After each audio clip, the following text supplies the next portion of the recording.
खूपदा काय होतं की पालकांच्या लक्षात नाही येत आम्ही खूप फ्रेंडली आहोत मुलांशी असं ते म्हणतात, पण त्याच्यामध्ये आपण नेमकं काय सांगायचं आणि काय सांगायचं नाही हे कधी कधी पालकांच्या लक्षात येते. टेक्नॉलॉजी जेवढी डेव्हलप होती ना तेवढा तो पेशन्स आपला कमी होतो आणि त्यामुळे प्रत्येक भावनेला रिॲक्ट होण्याचा वेळ कमी होत चाललाय. मुलं आपल्याला बघून शिकतात ग, मुलं ही घराचा आरसा असतात.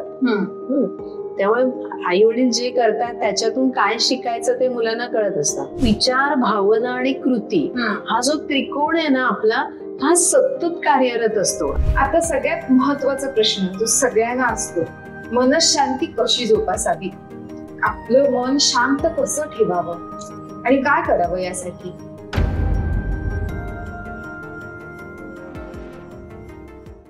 हॅलो फ्रेंड्स आणि नमस्कार पालक हो. खरं तर आज अशी वेगळी सुरुवात करण्यामागचं कारणच हे आहे, गेले वर्षभर तुम्ही वयम मासिकामध्ये मनोविकास हे सदर वाचताय. त्याबद्दल आम्हाला कळवतंय सुद्धा की ते तुम्हाला सदर आवडतंय आणि तुमचे काही प्रश्नही आमच्याकडे तुम्ही पाठवताय. म्हणूनच आम्ही आता ठरवलंय की मनोविकास सदर तुम्ही वाचताय, पण आपण प्रत्यक्ष त्याच्यावरती उहापोह करूया. कारण कधी कधी आपल्याला काही गोष्टी वाचण्यापेक्षा सुद्धा ऐकायला आवडतात, पाहायला आवडतात.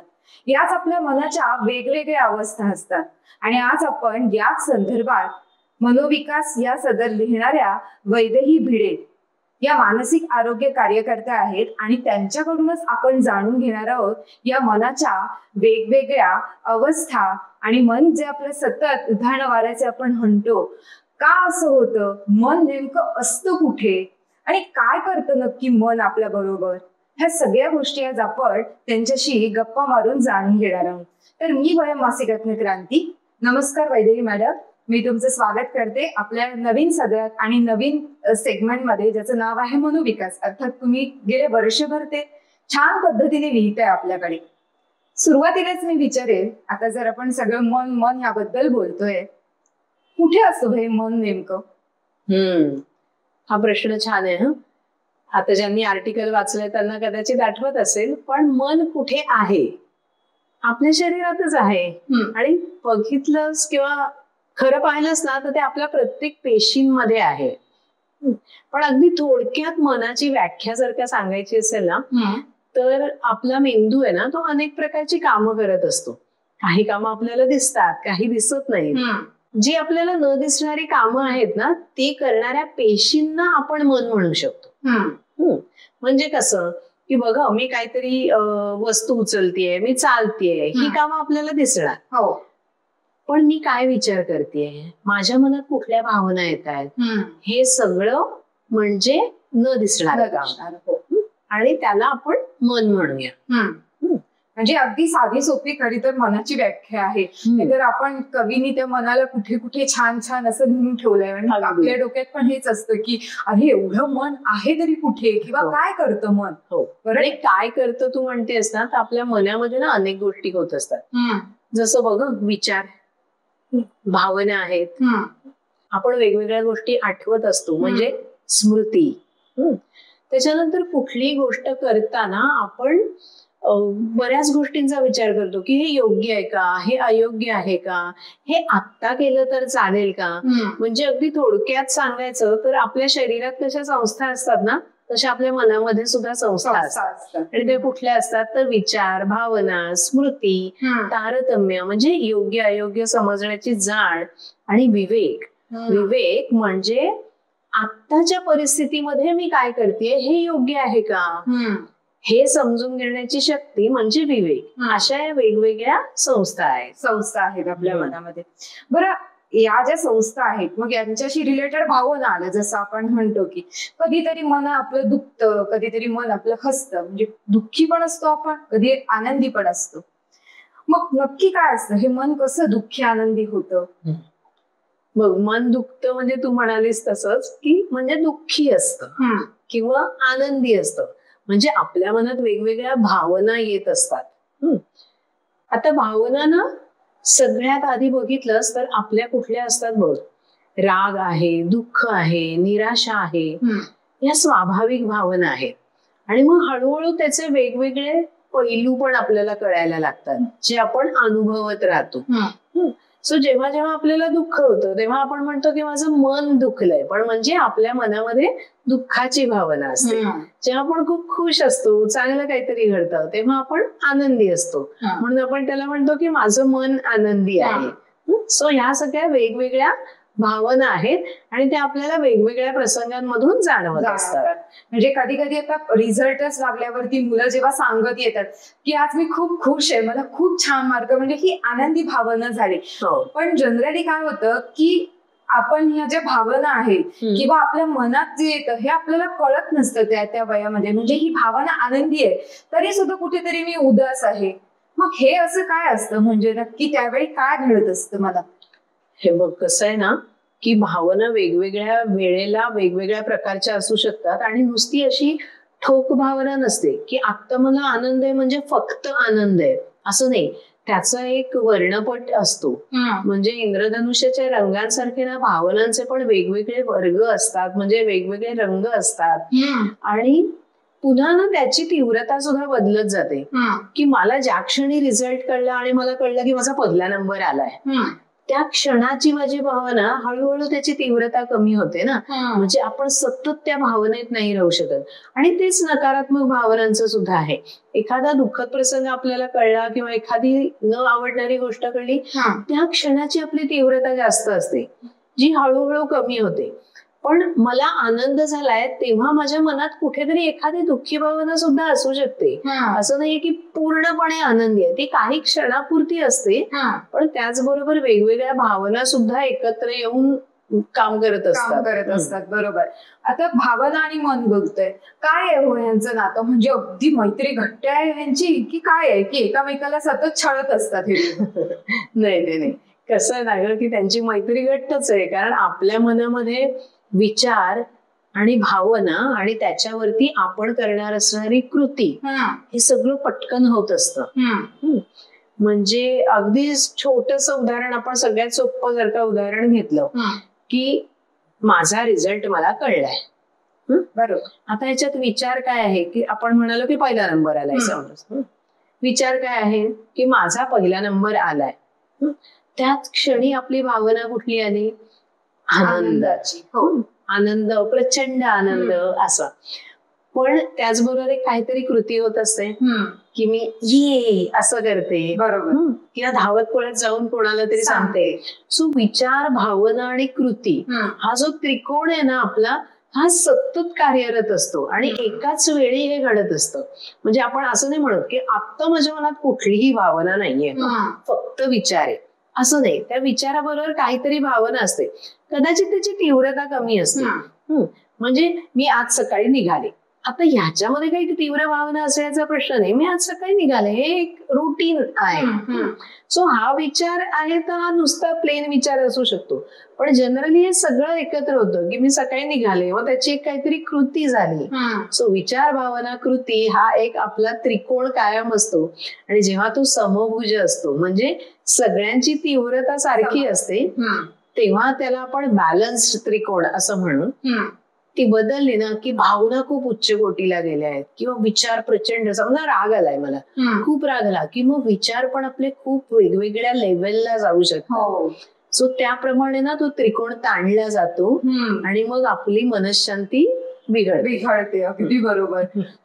बरं, मग हे जे मन आपलं असतं ना, चंचल असतं किंवा अवखळ असतं, पण त्याची जर तंदुरुस्ती करायची असेल, कशी करायची? कारण आजकाल बऱ्याच ठिकाणी अगदी लहान वयापासून ते मोठ्या माणसांपर्यंत मन व्यवस्थित ठेवण्यासाठी सुद्धा डॉक्टरकडे आपण, म्हणजे आपण म्हणतो मानसोपचार तज्ञ, त्यांच्याकडे आपण जातो.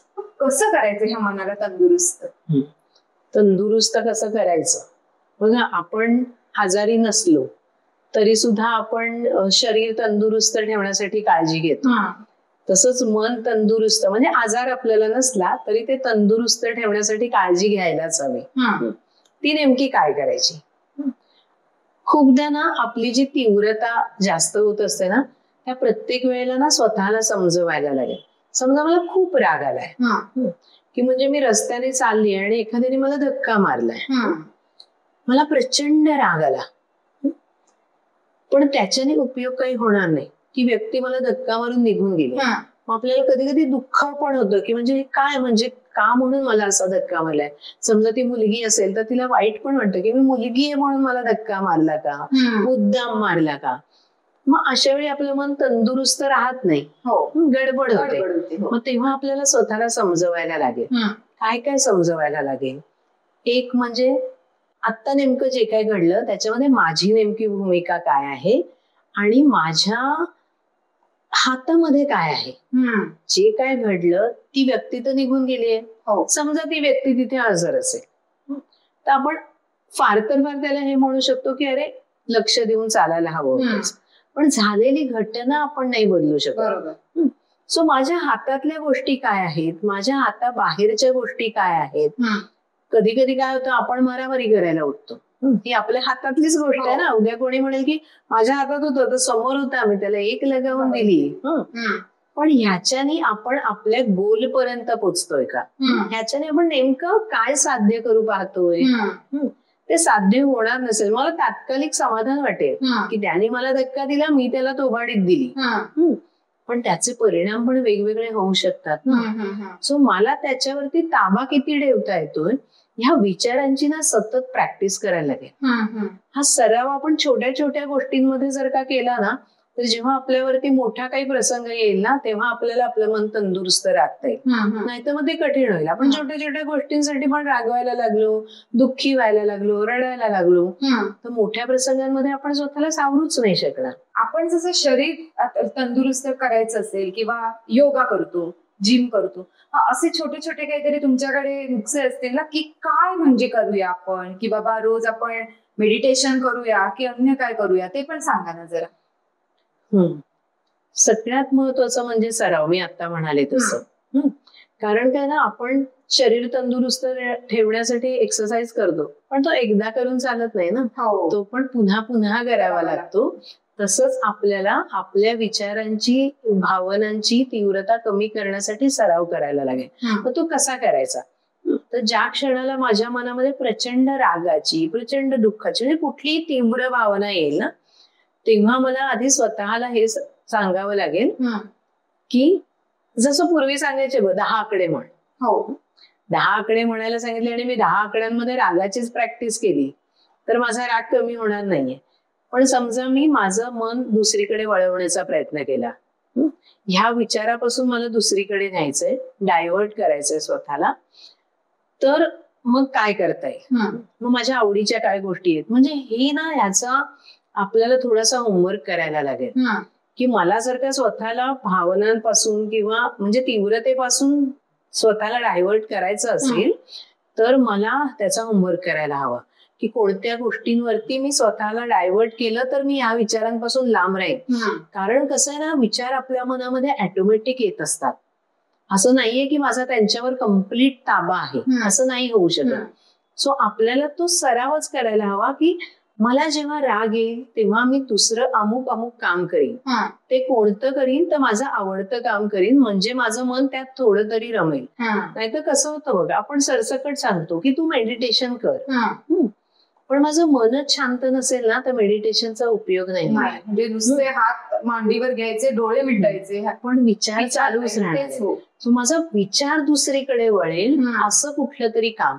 मग हे माणसागणिक बदलणार आहे. मला जर का म्युझिक आवडत असेल तर मी म्युझिक ऐकीन, एखाद्याला डान्स आवडत असेल, चित्रकला आवडत असेल, सो आपल्या आवडीचं. किंवा सरळ अनेक लोक असं करतात की सरळ उठून कोणाकडे तरी जातात, जी आपल्या जवळची व्यक्ती आहे, आपल्याला समजून घेणारी आहे, तिच्याशी जाऊन बोलणं आणि स्वतःला सतत सांगत राहणं की माझ्या बाबतीत आता जे काय होतंय ते मला माझ्या ध्येयापर्यंत घेऊन जातंय का.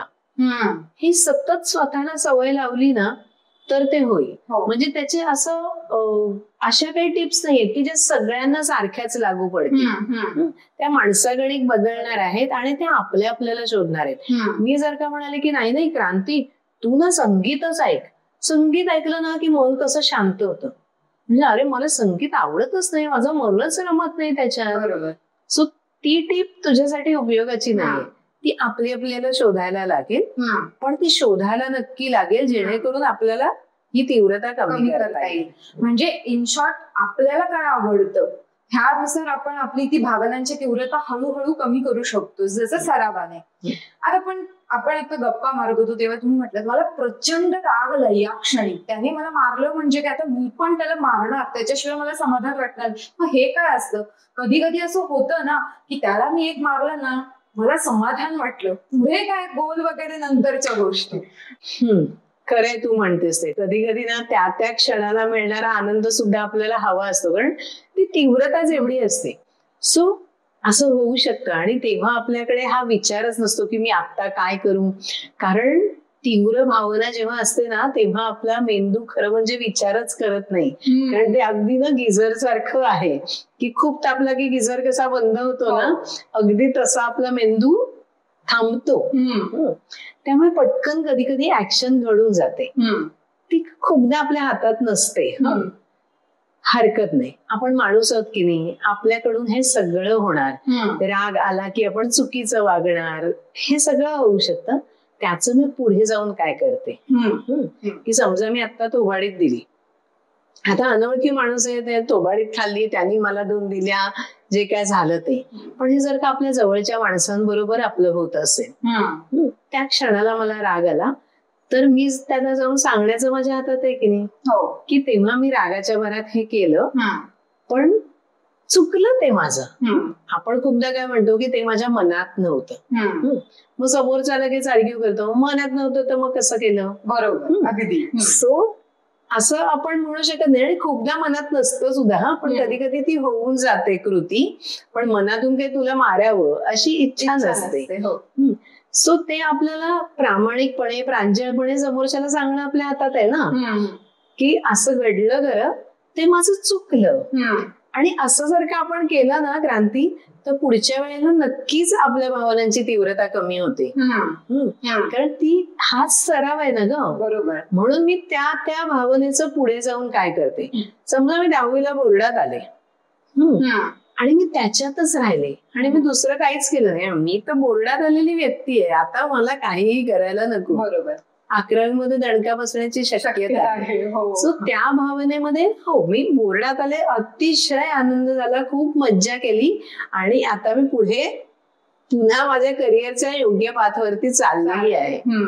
मग हरकत नाही ना, मग त्या क्षणी तू प्रचंड आनंदात राहा, खूप सेलिब्रेट कर, पार्ट्या कर, आपलं काही म्हणणं नाही. पुढे जाऊन काय करतेस हे महत्वाचं. म्हणजे थोडक्यात आपल्या सामान्य भाषेत आपण त्याला म्हणतो की जमिनीवर ये आता, तर ते जमिनीवर असणं खूप महत्वाचं आहे. अगदी. बरं, ह्या सगळ्या भावनांचा खेळ झाला, मनाचा गुंता आपण सगळं म्हणतो, हे सगळं ह्याच्यामध्ये आलं. पण ना मन असतं ना आपलं, ते चंचल फार असतं. म्हणजे एका गोष्टीवर स्थिर राहणं हे खूप कठीण असतं. कारण आजकाल आपण मुलं पण बघतोय आपल्या अनेक ह्याच्यामध्ये, मुलांची चंचलता ही वाढली आणि पालकांसाठी हा खूप मोठा प्रश्न आहे की एका जागेवर बसून 2 तास अभ्यास करत नाही, एखादी कला जोपासायला सांगितली तर ती होत नाही. का असं मन आपलं चंचल होतं आणि त्याला कसं थांबवायचं आपण? कसं आहे ना, चंचल तर होणार, ते स्वाभाविक आहे. आणि हे काही आजची गोष्ट नाहीये ना, आपल्याला बहिणाबाईंनी सुद्धा सांगितलंय, मन पाखरू पाखरू आत्ता होतं भुईवर गेलं गेलं आभाळात. म्हणजे ते तर स्वाभाविक आहे. सो चंचलता असणारच.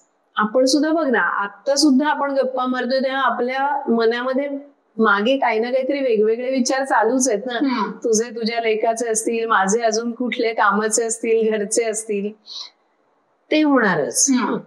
फक्त ती चंचलता माझ्या चालू असलेल्या कामाच्या आड येत नाहीये ना, एवढं आपल्याला लक्ष द्यायला पाहिजे.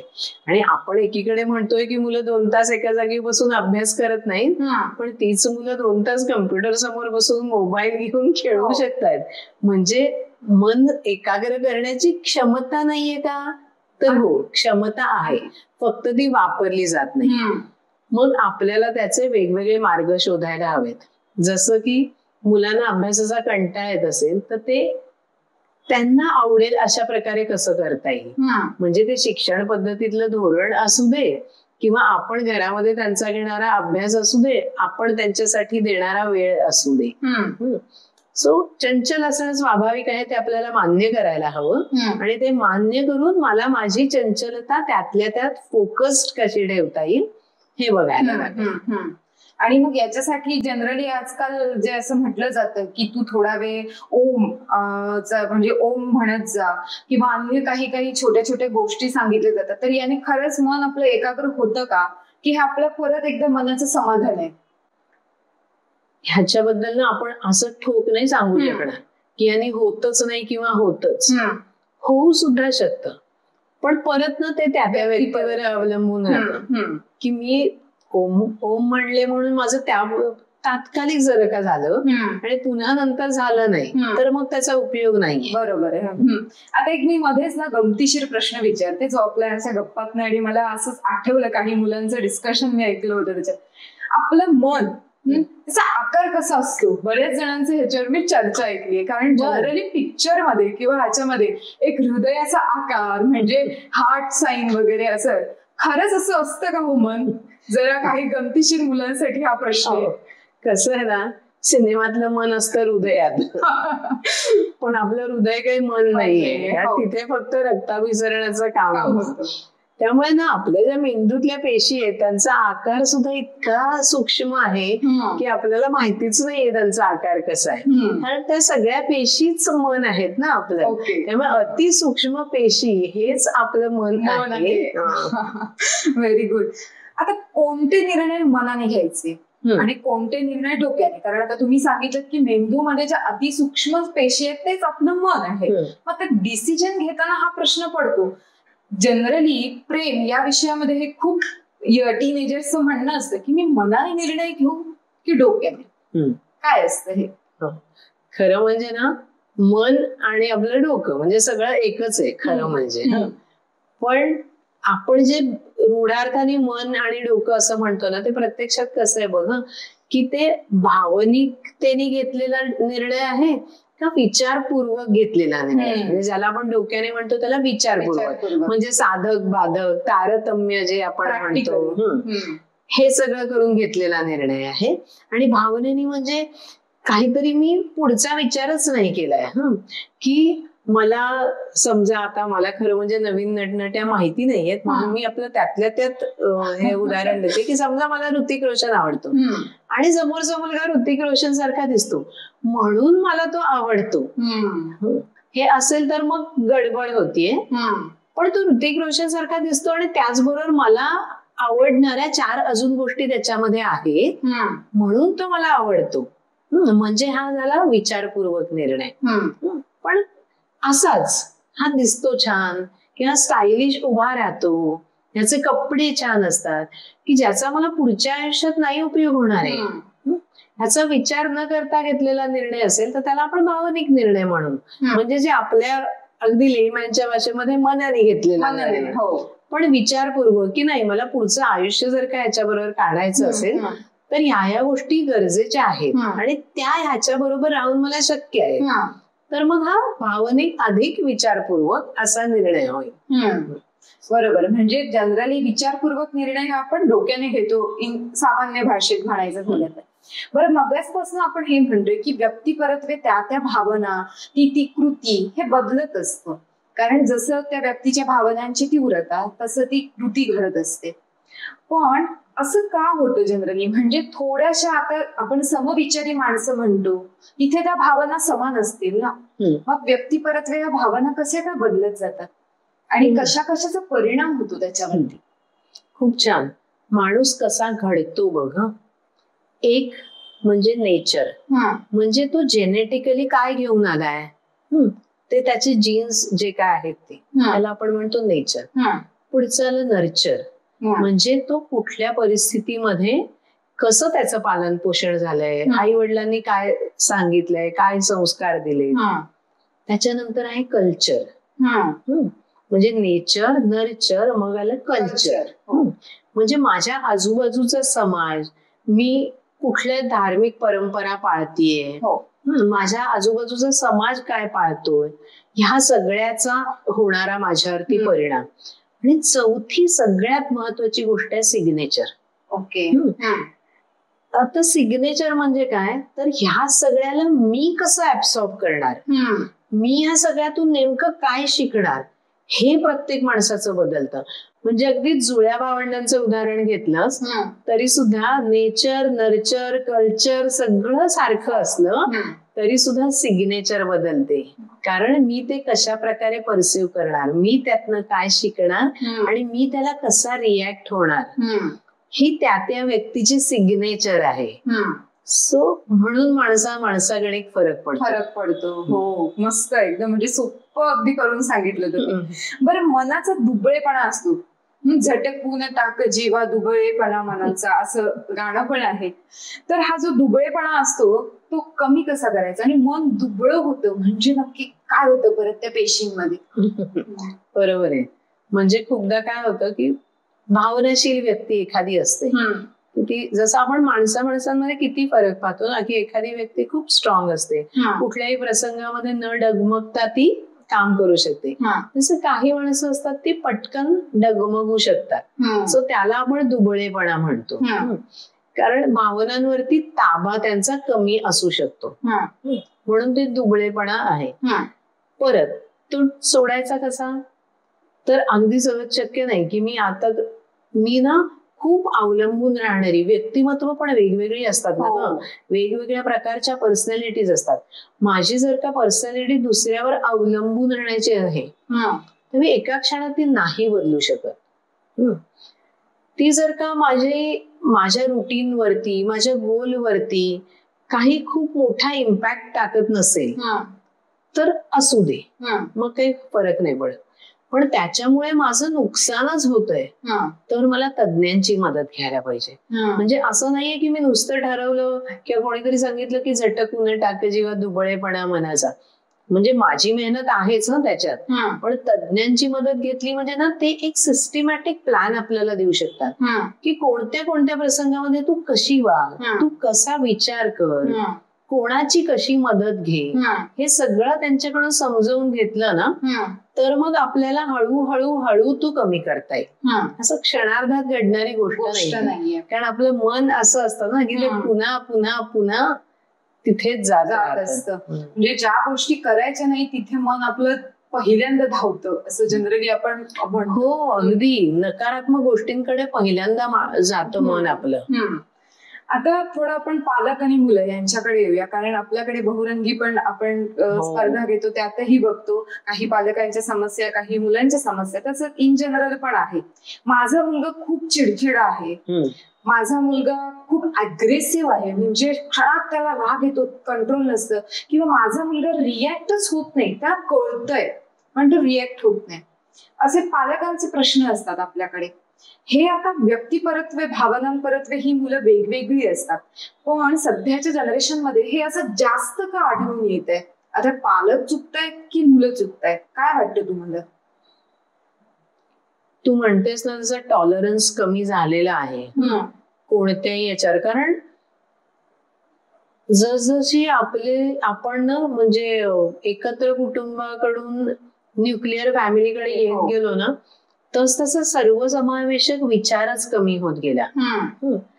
तेव्हा कसं असायचं पूर्वीच्या काळी की एकाच वेळी सगळ्यांचा विचार करायला लागायचा, जे आता होत नाही. आता बऱ्यापैकी पैसा असतो पालकांकडे, मागितलेली वस्तू दिली जाते, त्यामुळे ना तो स्पॅनच कमी झालाय. म्हणजे वस्तूंच्या बाबतीत ही गोष्ट झाली, त्याच्याशिवाय बघ तू विचार केलास तर पूर्वी माणूस प्रवासाला निघाला की तो जाऊन परत आला कीच आपल्याला कळायचं की हा सुखरूप जाऊन आला. पण आता मिनिटाचा आपल्याला ट्रॅक ठेवता येतो, म्हणजे समोरच्याने कळवलं नाही तरी ते 360 सारखे गोष्टी वापरून आपण ही व्यक्ती आत्ता कुठे आहे त्याला लोकेट करू शकतो. सो त्याच्याने ना आपला पेशन्स कमी होत चाललाय, आणि हे सगळं सोयी सुविधांमुळे होतंय बरं का. टेक्नॉलॉजी जेवढी डेव्हलप होती ना तेवढा तो पेशन्स आपला कमी होतोय, आणि त्यामुळे प्रत्येक भावनेला रिॲक्ट होण्याचा वेळ कमी होत चाललाय. पूर्वी कसं होतं ना, आई मुलाला ओरडली तर रागवायला स्कोप नव्हता, गपचूप ऐकायचं हे माहिती होतं. आता नाही, आपणच मुलांना विचार दिलाय ना वेगळा, सो त्यामुळे ते त्याच्यावरती रिॲक्ट होणार. तो थोडा आपल्याला सुद्धा ना त्याचा स्वीकार वाढवायला हवाय की बदललेल्या परिस्थितीमध्ये हे होणार, फक्त ते किती तीव्र होतंय ह्याच्यावरती मात्र लक्ष ठेवायला पाहिजे. आणि ते ना लहानपणापासून मुलांबरोबर आपण प्रत्येक गोष्टीचा जर का संवाद ठेवला ना तर कदाचित कमी होऊ शकेल. पुन्हा ते आहेच की म्हणजे जरी नर्चरन्स कितीही चांगला असला तरी मी माझे सिग्नेचर किंवा माझं व्यक्तिमत्वच तसं असेल. ट्रीटमेंट का घ्यावी लागते सांग, की त्या भावनांवरती मला नाही कंट्रोल ठेवता येते. सो तेव्हा त्यामुळे ते प्रमाण पण वाढलंय हा ट्रीटमेंट घ्यायला येणाऱ्यांचं. पण एकंदरीतच वातावरण जे बदलत चाललंय ना त्याच्यामुळे प्रत्येक याचा स्पॅनच कमी होत चाललाय आणि त्यामुळे ती रिएक्शन खूप फास्ट येते. आता आत्महत्या पण एक आपण ऐकतो की परीक्षेत मार्क कमी मिळाले म्हणून केली, किंवा तो पबजी सारखा गेम आला होता ज्याच्यामध्ये तुमचं कॉन्सन्ट्रेशन त्याच्यामध्ये इतकं केलं जातं, हिप्नोटाईज सारखं म्हणा, किंवा की त्याच्यामध्ये मुलं चक्क म्हणजे सुसाईड करतायत वगैरे. मग यावेळी जेव्हा ते आपण म्हणतो हिप्नोटाईज करणं किंवा काय करणं, यावेळी मन काय होतं, इथे कुठच्या भावना तीव्र होतात आणि असं अगदी म्हणजे मृत्यूपर्यंतचं कृत्य केलं जातं. हो, नेमक्या कोणत्या भावना तेव्हा येत असतील माहिती नाही, कारण एरवी आपण म्हणतो की माणूस निराशेतून आत्महत्या करतो, पण ही खूप पूर्णपणे वेगळ्या प्रकारची भावना असणार की ज्याच्या थ्रू माणूस इतक्या टोकाची भूमिका गाठतोय. मला नेमकं नाही सांगता येणार की अशा वेळी कोणती भावना असेल त्यांच्या मनामध्ये, पण कदाचित काहीतरी करून दाखवायचा एक हे थ्रिल म्हणू शकतो आपण. कधी कधी काय होतं की ह्याच्यानी लोकांचं माझ्याकडे लक्ष वेधलं जाईल असं वाटू शकेल, पण नेमकं नाही सांगता येणार की अशा कोणत्या भावनांमुळे होतंय ते. पण ह्याच्यावरती पालकांनी थोडंसं लक्ष ठेवायला पाहिजे, हे मात्र मी नक्की सांगेन, कारण मुलांना त्यातले धोके नाही कळत आहेत. सो संवाद वाढवणं हे खूप गरजेचं आहे. आणि संवाद वाढवणं म्हणजे खूपदा काय होतं की पालकांच्या लक्षात नाही येत आम्ही खूप फ्रेंडली आहोत मुलांशी असं ते म्हणतात, पण त्याच्यामध्ये आपण नेमकं काय सांगायचं आणि काय सांगायचं नाही हे कधी कधी पालकांच्या लक्षात येत नाही. आणि ते पण स्वाभाविक आहे ग, 12 वर्षाचं मूल आहे म्हणजे पालक सुद्धा पालक म्हणून 12च वर्षांचा आहे ना. तोही शिकत शिकतच पुढे चाललाय, फक्त आपल्याला 4 गोष्टींचं भान जास्त असतं आपल्या अनुभवामुळे. सो ते लक्षात ठेवूनच हा संवाद आपल्याला आपल्या मुलांशी अगदी सुरुवातीपासून ठेवला पाहिजे. आणि त्याला सुरुवात करण्याचा कुठलाही काळ नाही की मी आता माझं मूल 5 वर्षाचं झालं, आता सुरुवातीपासून ठेवला नाही, आता काय करू, नाही मी आता सुरुवात करू शकते. कदाचित मुलाला पण वाटेल की अरे हिला अचानक काय झालंय, पण तरीही ती संवादाची दिशा जर का आपण पकडली ना तर कदाचित या गोष्टींवरती थोडासा कंट्रोल येईल. कारण त्याचे धोके नुसतं आपण खूपदा काय होतं नुसतं ओरडून सांगतो की नाही हे तुझ्यासाठी योग्य नाहीये. तुझ्यासाठी ही गोष्ट योग्य नाही म्हणजे काय, काय योग्य नाही, त्याच्याने पुढे काय काय होऊ शकतं हे आपल्याला चांगल्या प्रकारे शांतपणे मुलाला सांगता आलं ना तर तो ऐकण्याची शक्यता जास्त आहे. नुसतंच धोका आहे सांगून तो नाही ऐकणार, कारण आता मुलांना सगळ्याची माहिती लागते. माहिती असते, उदाहरणं लागतात, कारण लाईव्हली त्यांना जर माहिती नसतील तर विश्वास नसतो, नाही बसणार. बरोबर आहे. बरं, पुढे जाऊन मी विचारते की हट्टीपणा हा सुद्धा एक भावनाच आहे ना. हट्टीपणा ही गोष्ट, समजा एक लहान मुल असेल तर त्याला ती गोष्ट दिली नाही आणि त्याला कळलं की मी जर त्यावेळी रडलो किंवा हट्ट केला तर मला ती गोष्ट मिळतेय, बरोबर, मग अशा वेळी पालकांनी काय करायचं? हट्ट तू अगदी म्हणालीस ना तशी शिकण्यातून आलेली भावना आहे की मला कळलं की मी रडलं, अगदी छोटं बाळ त्याला माहितीये रडलं तर मला दूध मिळणार किंवा रडलं तर आईचं अटेन्शन मिळणार, मग मी ते किती खतपाणी घालतेय त्या भावनेला त्याच्यावरती ठरणार माझं मूल किती हट्टी होणार. मी जर का त्याला रडल्यावरच देणार असेल की तो अजून अजून ते करत राहणार. पण नाही, मी जर का लक्ष ठेवलं की ही वस्तू आज तुला मिळणार आहे, पण ही आता अमुक अमुक वस्तू तुला नाही मिळू शकत कारण अमुक अमुक, हे मलाही त्याला पटवून देता आलं पाहिजे. कारण आताच्या मुलांमध्ये विचार खूप हुशारीचा आहे, म्हणजे तो मला त्याला पटवून देता आलं पाहिजे की हे आता का शक्य नाहीये, नाही तर तो हट्ट करणार. आपण नुसतं जर का म्हणाल की नाही हे तुला मिळणार नाही, तू आता हट्ट केलास ना मग मिळणार नाही, तो अजून हट्ट करणार. कारण त्याला माहिती हट्ट केला की कुठल्या तरी पॉइंटला कोणीतरी हरणार आहे, आई हरणार किंवा मूल हरणार, कोण हरणार, पण तिथपर्यंत मला ते न्यायचंय का हे मला आधीपासून सवय करायला पाहिजे मुलाबरोबरच्या संवादातून. बरोबर आहे. आता अजून एक अशी गोष्ट आहे की आपण मन ह्याबद्दल बोलतोय, बरोबर. तर टेक्नॉलॉजी आली आहे, मग अशी तुम्ही सांगितलं AI आलंय, आणि आता ह्या सगळ्यामध्ये कुठेतरी भावना, जे आपण मगासपासून भावनांबद्दल बोलतोय, त्या कमी झालेल्या आपल्याला दिसत आहेत. तुम्ही सुद्धा अनेक शिबिरं घेता, गाईड करता. तुम्हाला अशी काही उदाहरणं असतील तुमच्याकडे तर ती सांगा, किंवा असं तुम्हाला कधी जाणवलंय का की खरंच याचा परिणाम होतोय माणसाच्या मनावरती, विचारांवरती? थोडा थोडा नक्कीच होतोय. आपण असं नाही म्हणणार की नाहीच होतोय. भावना मधली तीव्रता कमी जास्त होतीये. म्हणजे पूर्वी जी संवेदनशीलता होती ना, ती आता कमी होत चाललीये.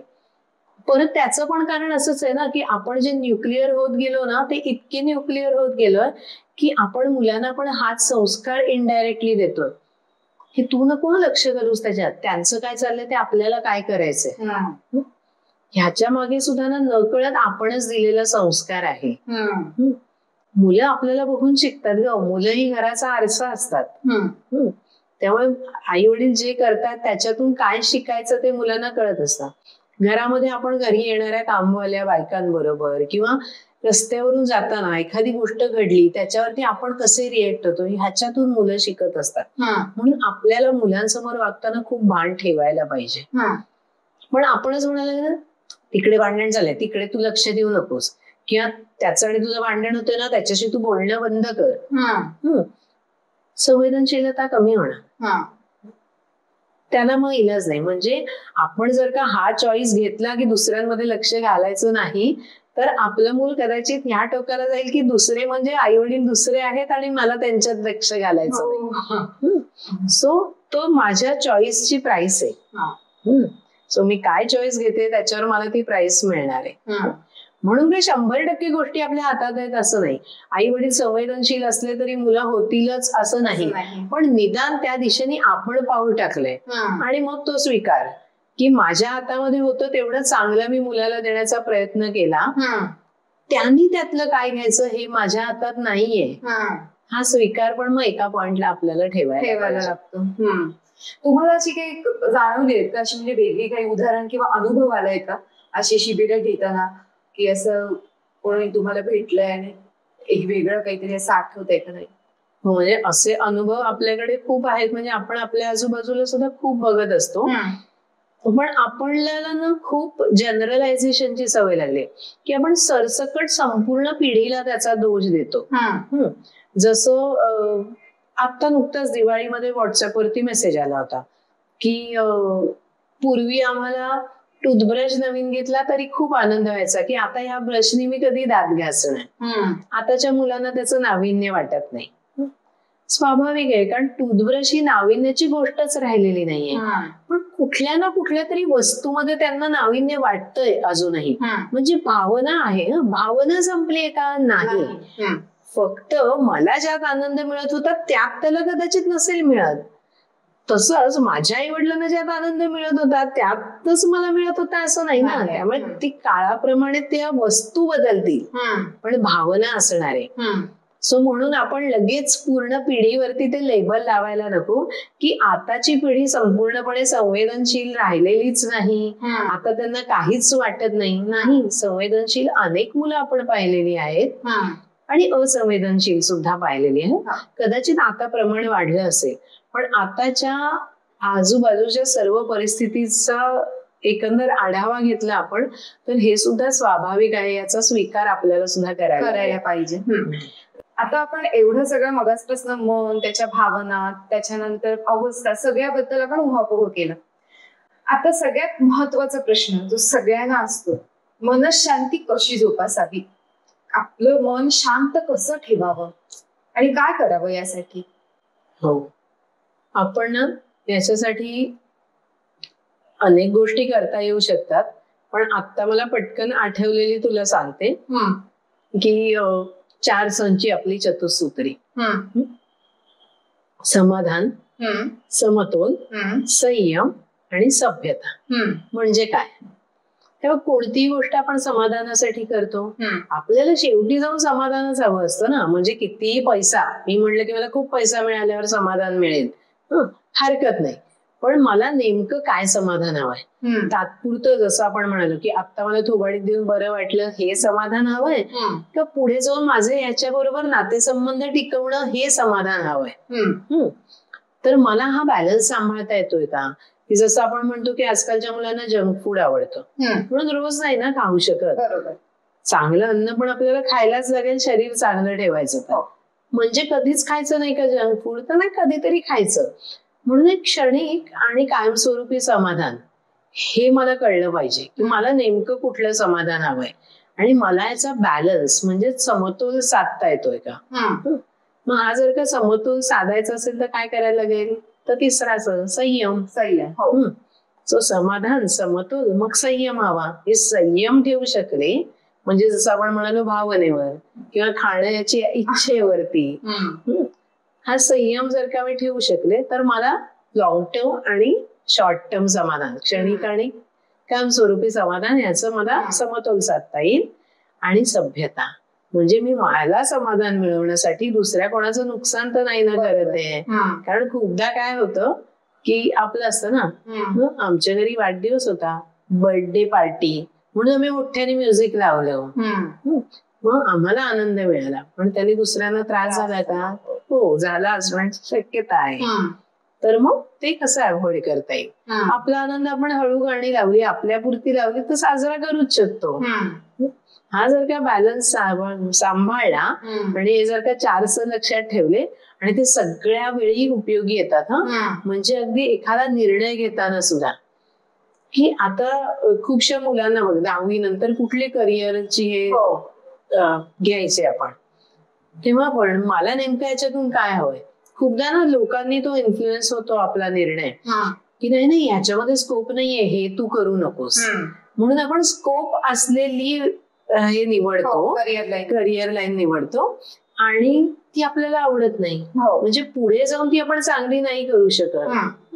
सो मला आवडणारी आणि मला जमणारी आणि जिला मला माझं लाईव्हलीहूड इतकं किंवा मला किती अपेक्षित आहे तेवढे पैसे मिळवणारी मला करिअर लाईन कशी चूज करता येईल ह्याचा जर का विचार केला म्हणजे परत समाधान आहे, तात्कालिक आहे आणि कायमस्वरूपी आहे, त्याचा बॅलन्स आहे, त्यासाठी थोडासा संयम, हे जर का 4 ची चतुसूत्री लक्षात ठेवली ना तर प्रत्येक निर्णयामध्ये आपल्याला त्याची मदत होईल आणि मग स्वाभाविकपणे आपलं मन तंदुरुस्त राहील. आणि मन तंदुरुस्त नाही म्हणजे काय की भावनांचा चढ उतार जाणवतोय, त्याच्यावरती आपल्याला कंट्रोल ठेवता येत नाही. सो तो या 4 चतुसूत्रीने बऱ्यापैकी ठेवता येऊ शकेल. म्हणजे थोडक्यात आपली मनशांती आपण अशी राखू शकतो, जसं की एका दिवसात किंवा 4 दिवसात होणारी ही गोष्ट नाहीये. त्याच्यासाठी सुद्धा आपल्याला जसं आपण इतर अभ्यास करत असतो तसं सुद्धा मन शांत ठेवण्याचा हा एक अभ्यासच आपण म्हणूया.